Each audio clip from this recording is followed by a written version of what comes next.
Ayun, medyo malayo na kami. Alas 6 na. Siguro darating tayo dun 7 ng 7. umaga. Pero panay, I think dito Ayun, tumawag yung biyanan ko. Nag-contact na raw yung PGH. Kaya sabi ko nakaalis na ako eh. Nasa biyahe na ako. Kasi inutusan nila akong i-restro tong sasakyan nila. Kaya ko tawagan nila si Mrs. Ay mga kaparang Jason, ayun, good morning po. At yun, punta ako dun sa LTO ulit para iparestro yung sasakyan nila biyanan. At tumawag ka gabi, iparestro ko raw kasi magkasunuran yan eh. Expired na rin po yan.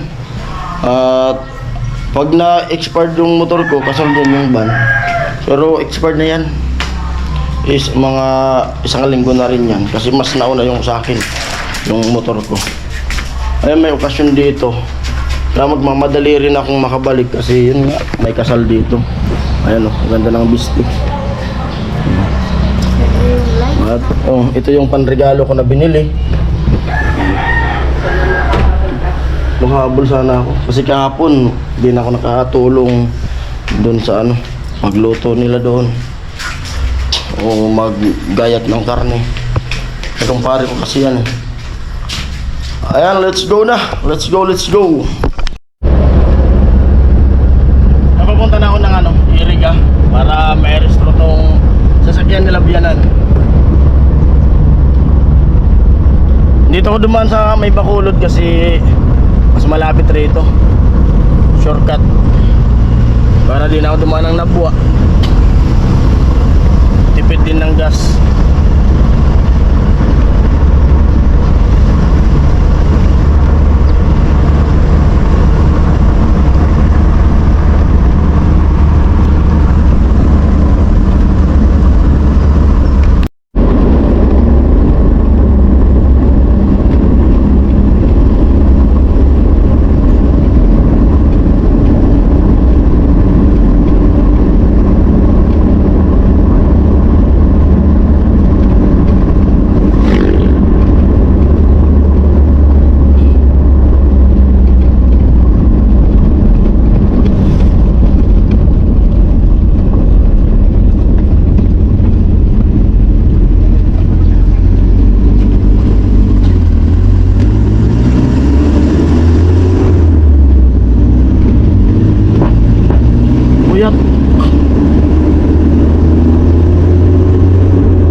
Nakagaling na.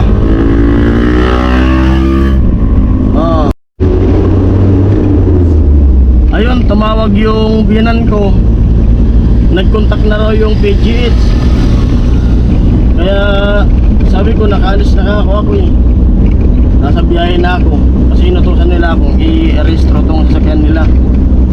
Kaya ko tawagan nila si Mrs.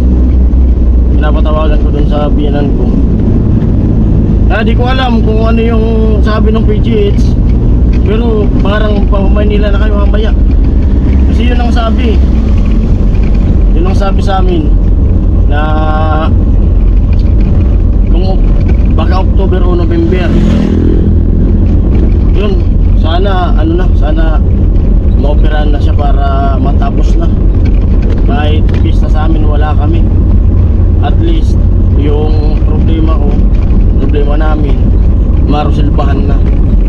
Ayun, salamat. Antay-antay na lang tayo sa update kung ano sabi ng PGH kasi tumawag na raw eh. Kasi di pa sinabi sa akin ni Bianan kung ano yung sabi ng PGH.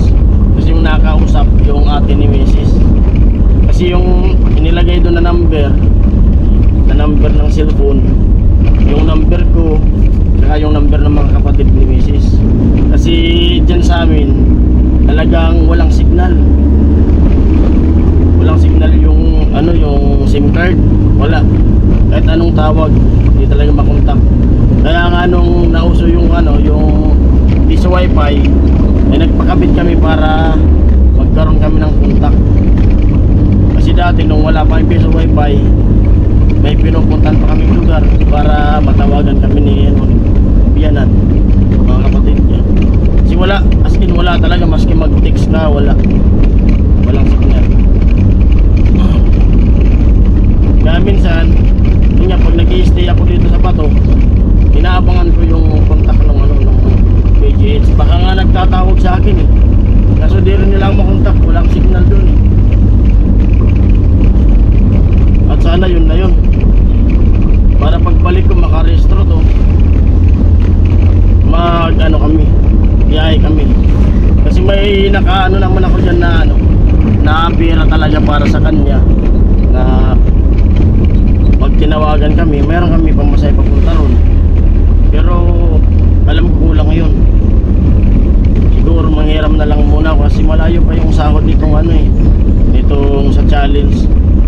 Siguro panghiram ko muna. Kaya bahala na kung isang lako yung ATM ano. Kasi bawat sahod nagtitira ako sa ATM para ako pag magkabiglaan meron akong bubunutin. Ayaw ko nang paubos-ubos ang pera. Pero alam naman ng asawa ko lang, alam niya naman na ganyan yung ako, may natira, ganito lang yung kinuha ko, may tinira ko dun sa ATM. Siyempre kahit di siya magtanong, alam niya yung pera ko, pera namin. Nang wala akong kasama na anong biyahe.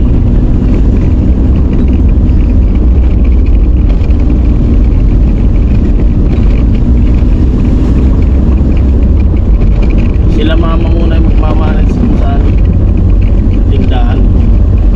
Kung talagang sumakay na kayo mamaya, sila na muna. Mamimili pa naman ako ngayon ng maraming at balot. Kasi nagpa-reserve na ako noon ng 300 pieces eh. Di sila na lang mag-ano nun. Tinda sila mama. Kukunin ko nun kasi hindi ko binuha yun. Baka nakakaya naman sa balutan, pinareserve ko yun. Nandito na ako sa ano, sa Bato, palabas ng Nabwa.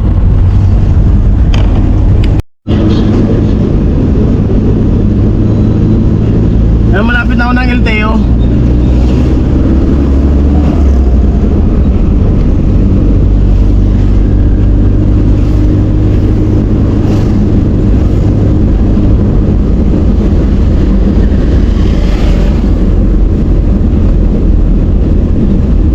Yan, dito na ako, emission test.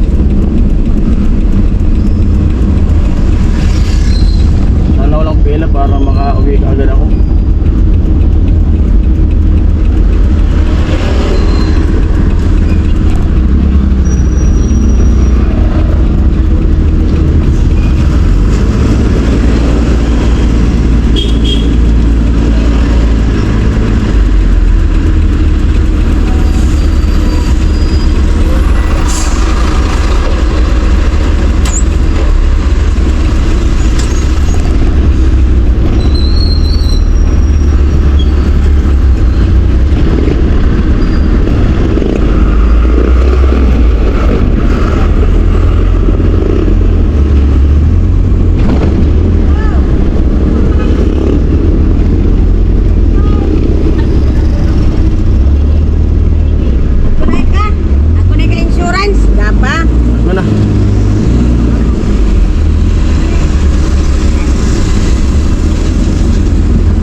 Nagkaagawan na.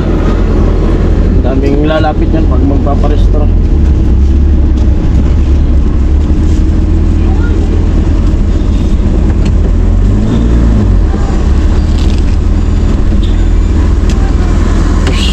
Baba muna ako. Ayan at babalik na po ako. Bali okay na. na-restore na tong sasakyan. Kailangan ko makabalik ka agad kasi di ko dala yung resita ni Mrs. Hatid ko lang tong sasakyan dun sa bahay. Mabalik pa ako ng Nabwa para mabili ko na yung gamot ni Mrs. para mainom niya na. Kasi mamayang hapon sakay na kami papuntang Maynila. Kasi dapat mainom niya na yun para ma-admit siyang Sabado raw, sabi ni Bianan. Sabado ma-admit si Mrs. Lunes yung opera. Sana mag-pray tayo na maging okay yung yung opera ni Mrs.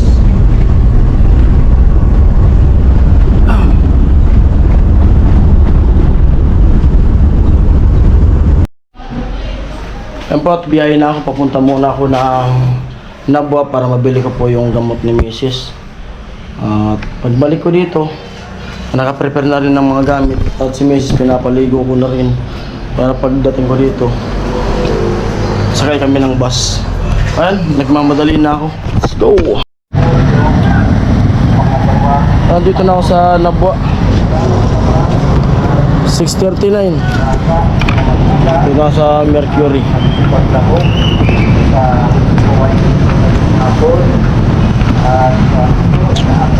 Pasok muna ako.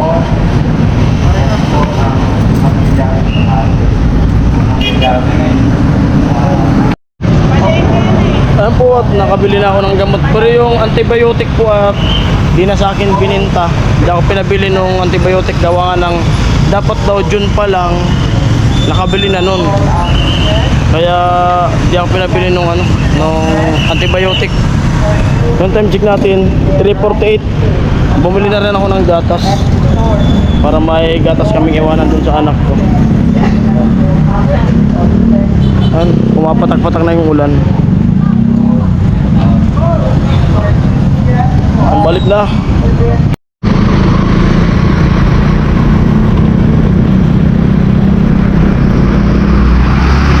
Yan, traffic. Kaya na nagmamadali tayo, ka-traffic pa.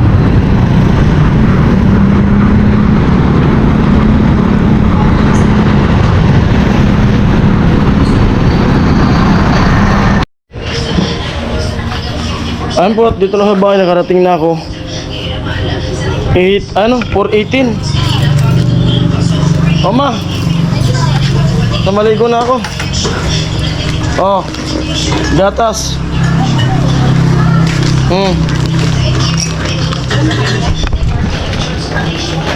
Gatas.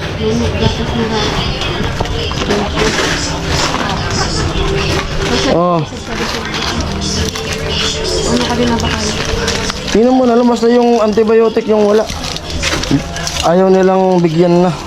Kasi dapat daw nung June pa yan. Bakit daw ngayon pa lang? Pinaliwanag mo. Sinabi ko na hindi raw pwede. Kasi dapat June pa daw yan. Yung antibiotic.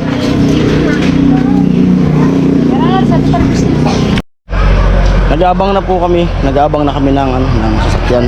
Time check natin 4:47. Nakaligo na ako. Asawa ko nandiyan na. Gamit namin dito na. Nahabang na. Sana may may bus pa na masakyan kami dito para din na kami magnabwa.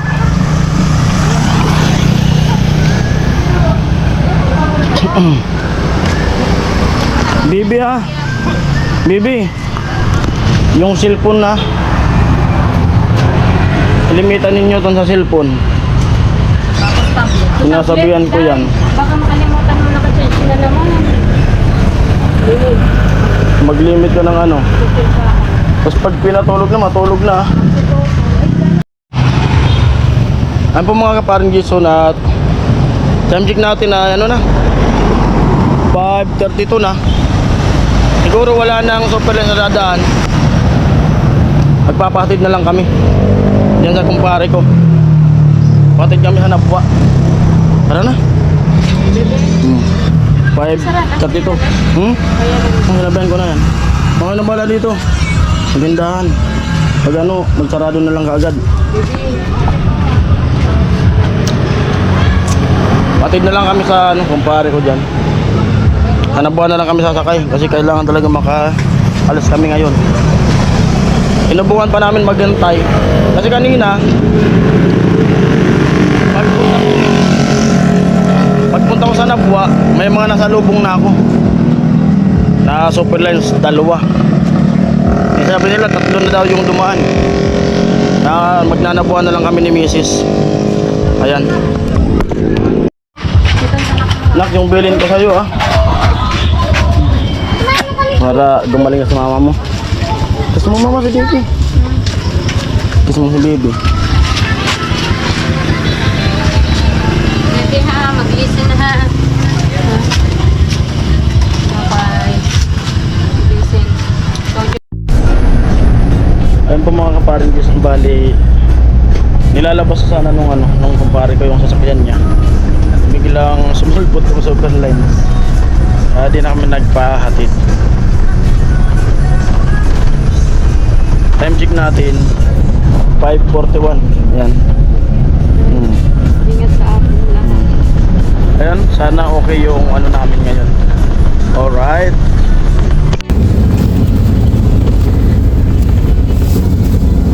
Ayun, medyo malayo na kami. Alas 6 na.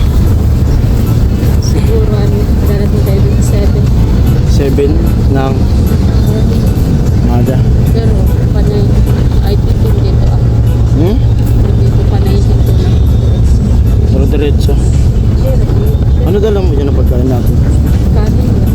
Saka noodles. Noodles. Okay. Biscuit.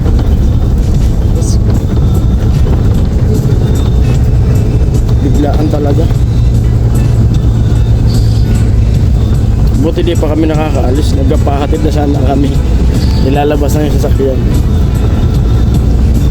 Kasi nakita ko po, ito yung dumaan kanina na yung pagdating ko na ganun bagano, gala ako Nabwa, dumaan eh. Tapos may nasalubong ko kanina na isa, aircon din. Alas puro aircon yan yung dumaan. Tatlo. Aircon din yun. Oo, tatlo daw. Mainit kasi. Mainit din kasi talaga. Kasi madami din nagre-request ng aircon. Mainit talaga. At doon, mamaya dito na lang kami natutulog. Kasi halos, dito na lang natulog. Tulog talaga ako nito. Kasi gutom na agad ako. May itlog dyan. May tugtog.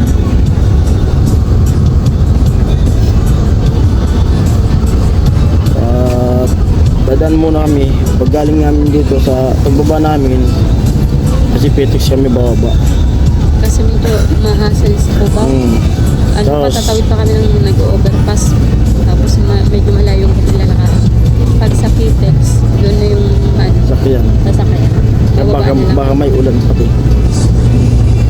Tapos didiretso kami ng PGH. Ganun na lang tayo. Kasi magtatanong kami tungkol dun sa gamot.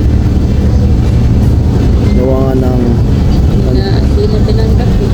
di na tinanggap nung nag-yari yung reseta. Ano to? St. Jude. Oo, same yun. Ay, Yan St. Jude na kami. pasok naman. Bula. Pasok ng bulo. Gusto mo ito yung biscuit? Pwede biscuit. Gutom mo talaga. Kasi anong oras tayo kumain? Hindi tayo nag-almusal. Tuloy-tuloy yung gawa.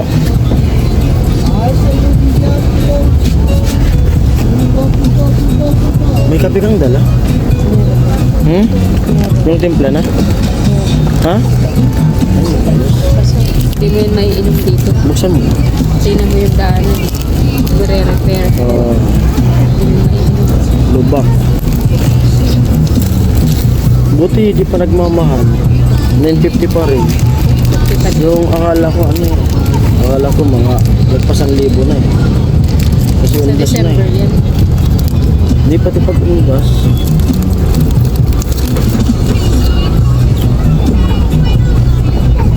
Sana. Sana safe.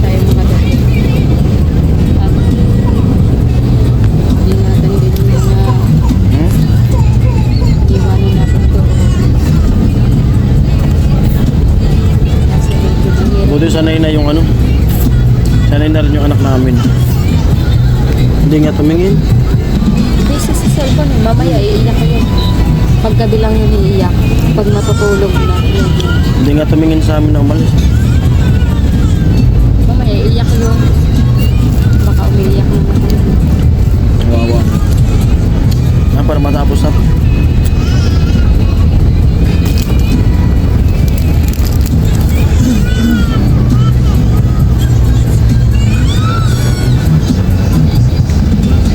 Ayun, maraming salamat sa ano.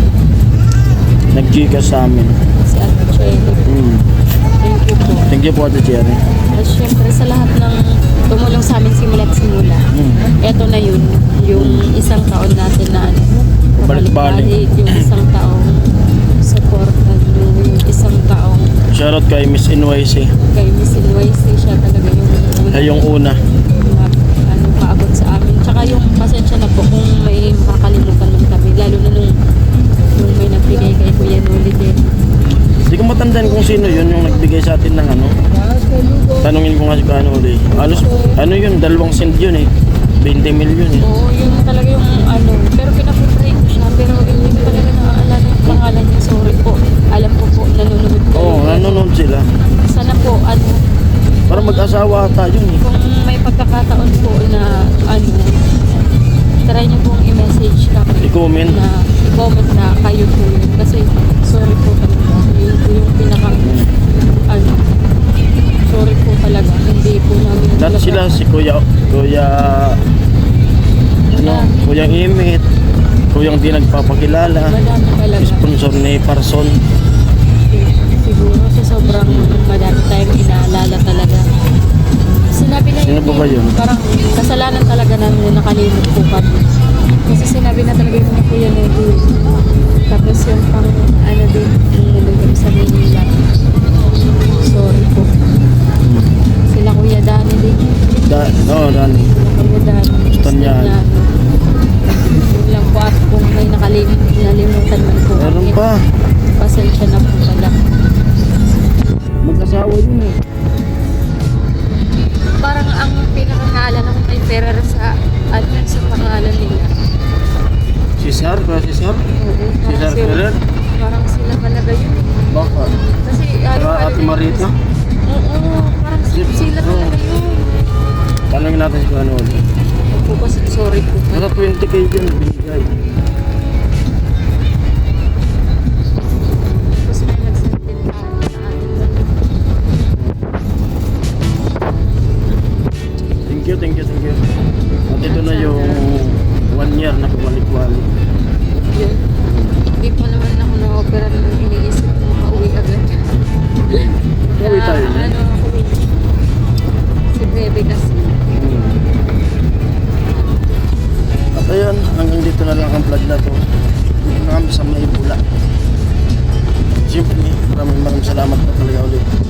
Ayan. Update natin sa biyahe. Ayan. Bye-bye.